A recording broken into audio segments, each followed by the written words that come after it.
What's up, YouTube? It's LA Prepper, and I'm about to throw my center console out the window because this thing just loves to go like this. Just every little bump on the road, it just sits there because there's just a little bit of slop in it, and the change bounces. And I'm a little sensitive to noise. I've discovered in the last decade or so, I'm not the biggest fan of super noisy environments. I'm not the biggest fan of super loud concerts, but we're getting off track. The reason I'm making this video today is because I wanted to talk real quick about education. Why do I want to talk about education? Because the lady in front of the liquor store, nice lady, has an associate's degree in science or health or something. And I was talking to her last night. She's there again tonight. You know, excuse me, sir, do you have $1? Da-da-da. And it's almost like the more polite they are, the more I don't want to talk to them because I just know, like, it's like the same thing, right? You know, give me some money. And I get it. Like, I've had help in my life. Society believes in kind of helping people, at least some people do, with the whole, like, welfare and Section 8 and food stamps and, you know, on and on and on. Point is, So I talked to her a little bit and said, look, you know, this is the company I work at. This is another company that's contracted for the company that I work at. You know, check them out because they're hiring. Like get a job, you know? It's not just that I value people that work more. Working is better than pandering. Yes, maybe on a per hour basis you can make more pandering, but between healthcare and taxes and all that other crap, you're kind of better off at $15 an hour than you are trying to pander $25 an hour, even on a good day. So, but back to her education. So she said she had an associate's degree, and as soon as she said that, I just instantly went, oh, yeah, I believe you. The thing is, used to be, you know, 50, 100 years ago, nobody cared how much degree you have or how much education you have. You were either in a trade or you were high society, kind of like both ends of the spectrum. If you were a plumber, nobody cared. And if you're high society, you know, you were either, like, the only people that really kind of went to further education were like teachers and scholars and people that were independently wealthy. It wasn't just the benchmark, just you have to have a degree. Well, a bachelor, then it became a high school degree, and you know, get your GED, and then, you know, join the military, become an apprentice, get a job, whatever.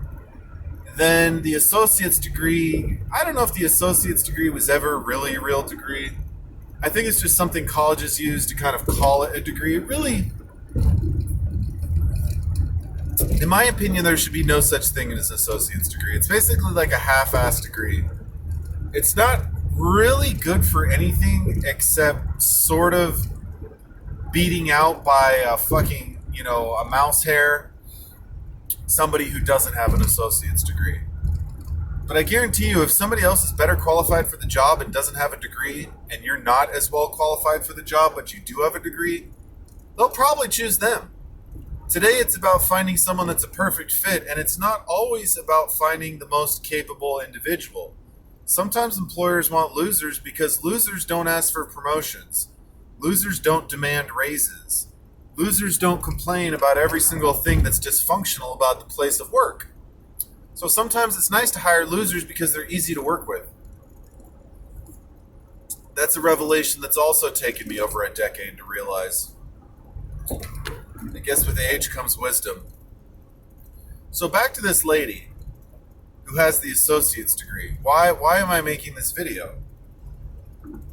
I'm making this video to warn you, don't get an associate's degree. They're not worth it. They're not worth your time. The only reason you should ever get an associate's degree is if you're on your way to getting a bachelor's degree, and like maybe you can take a class or two extra, get your associates, but you're still going to get your bachelor's. An associate's degree is basically not worth squat these days. Because remember, a bachelor's degree is the new high school diploma, And a master's degree is the new bachelor. And I joke with people about that because I have a master's. And I say, I sure hope a PhD isn't the new master's because I ain't going back for that shit. Because that's just an ungodly exercise in penance. So, in conclusion,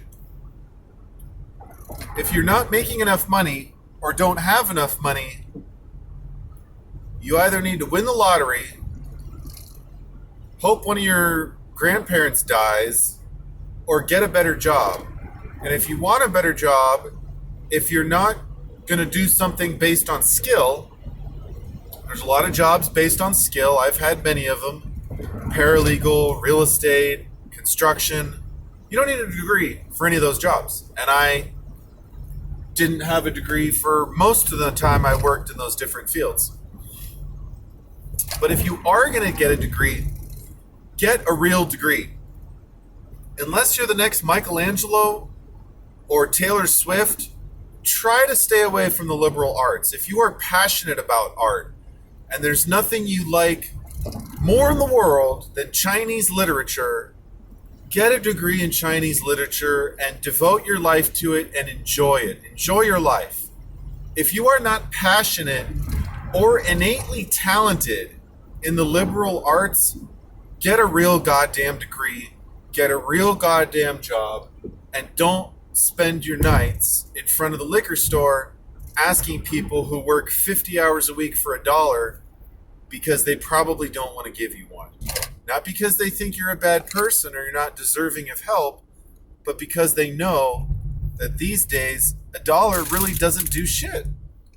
$1 is not enough to do anything meaningful other than buy a Black and Mild.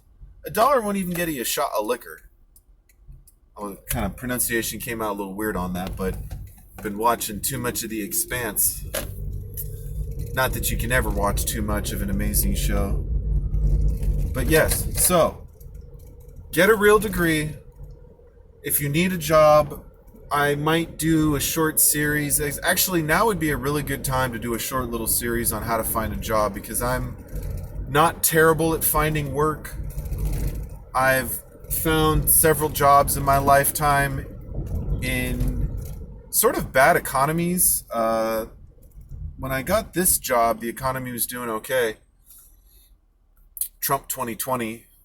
But years past, I have looked for jobs in crappy economies, and the big reason that I went back to school, besides the fact that I was doing engineering, a long time ago and I never finished, was that I started to realize that my ability to differentiate myself was relatively low. I was like, well, I just was kind of thinking like when I'm applying to these jobs, I can use a computer. Great. Everyone else can. I can use a computer a little better than other people, but most people don't care about that. I'm great on the phone. So are a lot of other people. I have people skills. Other people have people skills too. I can use Microsoft Office. Everybody and their goddamn dog can use Microsoft Office. So I started to look at my resume and think, why would someone hire me?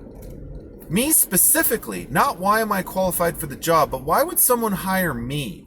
That's the question you need to find the answer to when you're looking for a job. It's not just, how do I find the job I'm qualified for? How do I find the job that I am more qualified, or at least on the very high end of the qualification pool, and then how do I close the deal? Because I've always said, the person who gets hired is not the most qualified person for the job. The person who gets hired is the one they like the most. Now, that person is probably very well qualified for the job, but they're probably not the most qualified for the job. Sure, I'm sure there are circumstances where someone is so ridiculously qualified that the employer can't help but hire them. But these days, you're going to have a lot of people with very similar qualifications, very competitive qualifications. Good grades, good work experience, relevant work experience with all the software and all the hardware and, all the buzzwords and keywords on their resumes, because the AI is reading your resume a lot more than the human beings are these days. But I'm getting a little off topic and I'm getting close to home because I have a 10-minute commute because I bought a house close to my job, which was one of the greatest decisions I've ever made in my life. Because I know that driving is fun when you want to drive for fun, but when you're working 50, 60 hours a week, you just want to fucking go home. You do not want to be on the road for an hour. At least I don't. So stay safe, YouTube. Keep prepping, keep your cars and all that shit running better than I do. And take care. I will see you next time.